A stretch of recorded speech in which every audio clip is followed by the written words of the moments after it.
నమస్తే. Astro Morgan ఛానల్కి స్వాగతం అండి. నా పేరు Vijayalakshmi, Vedic and KP astrologer. ఈ వీడియోలో 2026 మార్చి 29వ తేదీ ఆదివారం నాటు ద్వాదశ రాశుల వారికి కూడా దిన ఫలితాలు చెప్పుకుందాము. ఇందులో ఈరోజు చంద్రుడు కర్కాటక రాశిలోని ఆశ్లేష నక్షత్రం 2వ పాదం చివరి నుండి 3, 4 పాదాలు సంచరించి తదుపరి సింహరాశిలో మఖా నక్షత్రం 1, 2 పాదాల వరకు కూడా సంచరించడం జరుగుతుంది. అయితే ఆశ్లేష నక్షత్రాధిపతి బుధుడు కుంభరాశిలో సంచరిస్తున్నాడు ప్రస్తుతం. అయితే మఖా నక్షత్రాధిపతి కేతువు సింహరాశిలోనే సంచరించడం జరుగుతుంది ప్రజెంట్ ఖగోళంలో.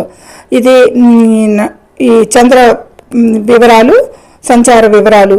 ఇక మిగతా గ్రహాలు మాత్రం గురువు మిథున రాశిలోను, శని మీనరాశిలోను, కుంభరాశిలో రాహువు, బుధుడు కూడా సంచరించడం జరుగుతుంది, కుజుడు కూడా సంచరించడం జరుగుతుంది.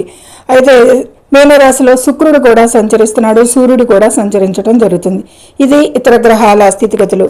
వీటినన్నిటి ఆధారంగా కూడా ముఖ్యంగా చంద్ర ఆధార ఫలితాలు క్లుప్తంగా చెప్పుకుందాము. ఏవైతే అవసరమైన పాయింట్లు ఉన్నాయో ఎక్కువగా ఆ రోజు ఎక్కువగా ఫలితం ఇచ్చే పాయింట్లు మాత్రమే చెప్పడం జరుగుతుంది. ఇక నక్షత్రాల పరంగా కూడా వారికి ఎలా ఉంటుంది, పరిహారాలు, ప్రమాద సూచనలు అన్నీ కూడా ఇందులో తెలుసుకుందాం. ముందుగా ఛానల్ని సబ్స్క్రైబ్ చేసి లైక్ చేయగలరు. మీ లైక్ మాకెంతో ఉపయోగం. మరో నలుగురికి ఈ వీడియో చేరుతుంది యూట్యూబ్ నామ్స్ ప్రకారంగా అనేది సూచించడం జరుగుతుంది. ఇక వివరాల్లోకి వెళ్తే కనుక మార్చ్ 26, 29వ తేదీ ఆదివారం నాటి దిన ఫలితాలు ముఖ్యంగా మేషరాశి వారికి కుటుంబ సభ్యులతో చిన్నపాటి విభేదాలు రావచ్చు. అందుకే మేషం నుంచి 4, 5 రాశుల మీదుగా చంద్ర సంచారం, ప్రయాణాల్లో మాత్రం జాగ్రత్త అవసరం అనేది చెప్పచ్చు. ఈ మేషరాశి వారికి సూచిస్తుంది. ఇక వృషభ రాశిని అనుసరించి చంద్రుడు 3, 4 రాశుల మీదుగా చంద్ర సంచారం. అయితే పనుల్లో విజయం అయితే సాధిస్తారు, అనుకున్న పనులు చేయగలుగుతారు. అయితే మధ్యాహ్నం తర్వాత మాత్రం ఖర్చులు పెరిగే అవకాశం ఉంటుంది అనేది సూచిస్తుంది.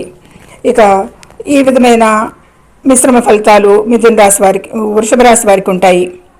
ఇక తదుపరి మిథున రాశిని అనుసరించి 2, 3 రాశుల మీదుగా చంద్ర సంచారం కాబట్టి బాగానే ఉంటుంది. ఆర్థిక లాభాలు ఉంటాయి.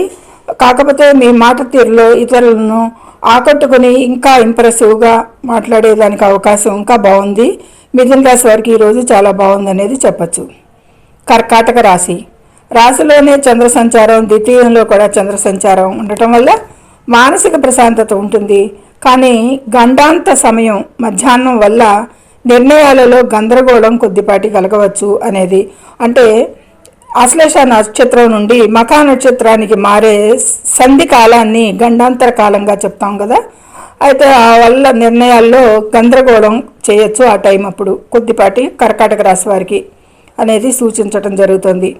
ఇక సింహరాశి వారికి మధ్యాహ్నం తర్వాత చంద్రుడు ఈ సింహరాశిలోకి రావడం వల్ల వీరికి ఉత్సాహం పెరుగుతుంది. రాజయోగం వంటి ఫలితాలు కూడా పొందుతారు అనేది చెప్పవచ్చు. చంద్రుడు సూర్యరాశి అయిన సింహరాశిలోకి ప్రవేశించిన తర్వాత వీరికి రాజయోగం వంటి ఫలితాలకి అవకాశం ఎక్కువగా ఉంది. కన్యారాశిని అనుసరించి చంద్రుడు 11, 12 రాశుల మీదుగా కాబట్టి ఖర్చులు అదుపులో ఉంచుకోవాలి. విదేశీ ప్రయాణ ప్రయత్నాలు కూడా ఫలిస్తాయి అనేది ఈ విధమైన అనుకూలతలు ఉంటాయి. మిశ్రమ ఫలితాలు, ఖర్చులు ఉంటాయి విదేశీ ప్రయాణ ప్రయత్నాలకి. ఇక తులారాశిని అనుసరించి చంద్రుడు 10, 11 రాశుల మీదుగా చంద్రబలం బాగుందని చెప్పచ్చు. ఈరోజు తులారాశి వారికి ఆదాయ మార్గాలు అయితే బాగా మెరుగుపడతాయి. ఇంకా ఉన్నదాని మీద కూడా స్నేహితుల నుండి సహాయం అందుతుంది. అంటే వారి మద్దతు, సహాయ సహకారాలు, స్నేహితులతో సంబంధాలు బాగుంటాయి అనేది చెప్పచ్చు. ఇక వృశ్చిక రాశిని అనుసరించి 9, 10 రాశుల మీదుగా చంద్ర సంచారం. అయితే ఎక్కువగా వృశ్చిక రాశి వారికి ఉద్యోగ వ్యాపారాల్లో కొద్దిపాటి ఒత్తిడి అనేది కనిపిస్తుంది. ఆరోగ్యంపై కూడా అలాగే శ్రద్ధ వహించాల్సి ఉంటుంది. ఈరోజు వృశ్చిక రాశి వారు కొద్దిపాటి జాగ్రత్తలు తీసుకోవాల్సి ఉంటుంది ఈ విషయాలకి. ఇక ధనుసు రాశి. ధనుసు రాశిని అనుసరించి చంద్రుడు అష్టమం నవమంలో చంద్ర సంచారం కనిపిస్తుంది. నవమంలో భాగ్యస్థానంలో అదృష్టం కలిసి వస్తుంది ధనుసు రాశి వారికి. ఇక దైవ దర్శనాలు అయితే చేసుకునేదానికి ఆస్కారం ఎక్కువగా గోచారంలో కనిపిస్తుంది. తండ్రి గారితో ఎక్కువగా మంచి సఖ్యత అనురాగం పెరుగుతుంది అనేది సూచిస్తుంది. మంచి అనుకూలతలు ఉన్నాయి ధనుసు రాశి వారికి. ఇక మకర రాశి. మకర రాశి వారికి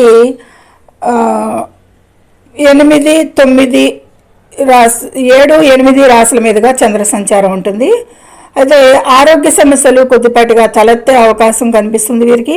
వాహనాలు నడిపేటప్పుడు అత్యంత జాగ్రత్త అవసరం. అష్టమ చంద్రుడు వాహన ప్రమాదాలకి సూచకం కాబట్టి ఈ విధమైన వాహనాలు నడిపేటప్పుడు జాగ్రత్త తీసుకోవడం అత్యవసరం అనేది సూచించడం జరుగుతుంది. ఇక కుంభరాశి వారికి, కుంభరాశికి 6, 7 రాశుల మీదుగా చంద్ర సంచారం జరుగుతుంది. చంద్రబలం బాగానే ఉందని చెప్పచ్చు. భాగస్వామి వ్యాపారాల్లో లాభాలు బాగుంటాయి వీరికి. ఈరోజు కుంభరాశి వారికి జీవిత భాగస్వామితో కూడా ఆనందంగా గడుపుతారు అనేది సూచిస్తుంది. ఈరోజు కుంభరాశి వారికి గోచారం బాగుంది. ఇక మీనరాశి. మీనరాశిని అనుసరించి చంద్రుడు 5, 6 రాశుల మీదుగా చంద్ర సంచారం. 6వ రాశిలో చంద్ర సంచరించేటప్పుడు శత్రువులపై విజయం ఉంటుంది. శత్రువులతో బెడద తగ్గుతుంది. కోర్టు కేసులు ఏవైనా ఉంటే అవి మీకు అనుకూలంగా మారే అవకాశం ఉంది ఈరోజు అనేది సూచిస్తుంది. ఈ విధమైన అనుకూలతలు మీనరాశి వారికి ఉంటాయి. ఇది ద్వాదశ రాశుల వారికి క్లుప్తంగా మామూలుగా ఏ విషయాలు ఆ రోజుకి ప్రాముఖ్యత వహిస్తాయి అనేవి మాత్రం చెప్పడం జరిగింది. ఇక ముఖ్యమైన నక్షత్రాల ప్రకారంగా చూస్తే గనక ఆశ్లేష 2లోంచి మొదలై 3, 4 పాదాలు అయితే గనక బుధుడు అధిపతి కావడంతో కొద్దిపాటి బుద్ధి బలం పెరుగుతుంది వీరికి ఈరోజు. కానీ గూఢ ఆలోచనలు ఎక్కువగా ఉంటాయి, నిగూఢంగా ఉండే ఆలోచనలు ఎక్కువగా ఉంటాయి అనేది సూచిస్తుంది. ఇక మకా నక్షత్రం 1, 2 పాదాలు కూడా చంద్ర సంచారం ఉంది కాబట్టి కేతువు అధిపతి కాబట్టి పూర్వీకుల ఆశీస్సులు లభిస్తాయి వీరికి ఈరోజు మకా నక్షత్రంలో 1, 2 పాదాల వారికి అనేది సూచిస్తుంది. నాయకత్వ లక్షణాలు కూడా పెరుగుతాయి వీరికి ఈరోజు అనేది. ఇక ఆశ్లేష నుండి మకా నక్షత్రానికి చంద్రుడు మారే సమయం మధ్యాహ్నం 2:38 ప్రాంతంగా ద్విప్రంచాంగం ప్రకారంగా ఆధ్యాత్మికంగా మంచిదైన లౌకిక పనులకు అశుభంగా పరిగణించబడుతుంది అనేది సూచించడం జరుగుతుంది. ఆధ్యాత్మికంగా బాగానే ఉన్నా కానీ ఆ గండాంతర సమయంని అశుభంగా పరిగణించబడుతుంది కాబట్టి ఆ టైంలో కొద్దిపాటి జాగ్రత్తలు అవసరం అనేది సూచించడం జరుగుతుంది. ఇక ప్రమాదాలు కానీ తీవ్ర ఆరోగ్య సమస్యలు కానీ అంటే ఈరోజు చంద్రుడు సంచారం మృత్యు పంచకం మరియు రోగ పంచక సమయాలలో కూడా ఉండటం వల్ల కొన్ని రాశుల వారు అప్రమత్తంగా ఉండాలి. అంటే అకస్మాత్ ప్రమాదాలు మకర మరియు కర్కాటక రాశుల వారికి వాహన ప్రమాద సూచనలు కనిపిస్తున్నాయి బాగా. ముఖ్యంగా మధ్యాహ్నం 2 గంటల నుండి సాయంత్రం 5 గంటల వరకు కూడా అప్రమత్తంగా ఉండాలి ఈ రాశుల వారు, మకర కర్కాటక రాశుల వారు అనేది సూచించడం జరుగుతుంది. ఇక ఆరోగ్య విషయానికి వస్తే కనుక ఆశ్లేష నక్షత్రం వల్ల నరాల బలహీనత, అజీర్ణం లేదా కీళ్ల నొప్పులు తలెత్తవచ్చు. సింహరాశిలోని చంద్రుడు ప్రవేశించడం వల్ల గుండె సంబంధిత సమస్యలు ఉన్నవారు జాగ్రత్తగా ఉండాలి. ఆల్రెడీ గుండె సమస్యలు ఉన్నవారు ఎవరైనా ఉంటే సింహరాశిలో చంద్రుడి సంచారం వల్ల గుండె సంబంధించిన వారు జాగ్రత్తగా ఉండాలి అనేది సూచించడం జరుగుతుంది. ఈ గండాంతర సమయంలో కూడా చాలా 2 to 5 కూడా వాళ్ళు చాలా జాగ్రత్తగా ఉంటే మంచిది అనేది సూచించడం జరుగుతుంది. ఇక సాధారణ పరిహారాలు కొద్దిపాటి ప్రతికూలతలకి అనేది సూచించడం జరుగుతుంది. శివారాధన, ఓం నమ శివాయ మంత్రాన్ని 108 సార్లు జపించండి. చంద్రుడు గండాంతంలో ఉన్నప్పుడు శివాభిషేకం చేయడం వల్ల దోషాలు తొలగుతాయి అనేది జరుగుతుంది. ఈ శివాభిషేకం గుడిలోనే కాకుండా ఇంటిలో కూడా అభిషేకం చేసుకోవచ్చు. దీన్ని ఆ టైంలో 2 to 5లో అనేది గండాంతర టైం కాబట్టి అనేది సూచించడం జరుగుతుంది. ఇక దానాలు అయితే కనుక తెలుపు రంగు వస్తువులు, బియ్యం లేదా పాలు పేదలకు దానం చేయండి చంద్రునికి పరిష్కారంగా. ఇక ప్రయాణాలు, ముఖ్యం కాని ప్రయాణాలను మధ్యాహ్న సమయంలో వాయిదా వేయండి. ఆ టైము 2 to 5 బాగోలేదు కాబట్టి, గండాంతర సమయం కాబట్టి అనేది సూచించడం జరుగుతుంది. ఇది ద్వాదశ రాశుల వారికి గండాలు, అశుభ ఫలితాలు, ఆరోగ్య సమస్యలు, సూచనలు, జాగ్రత్తలు అన్నీ కూడా క్లుప్తంగా చెప్పుకోవడమే కాకుండా విశదీకరించి చెప్పటమే జరిగింది. ఫలితాలు మాత్రం చాలా క్లుప్తంగా ఏవైతే అవసరాలో అవి గోచార అంచనాలు, చంద్ర ఆధారిత ఫలితాలు చెప్పుకోవడం జరిగింది. ఇదే దశ దిశ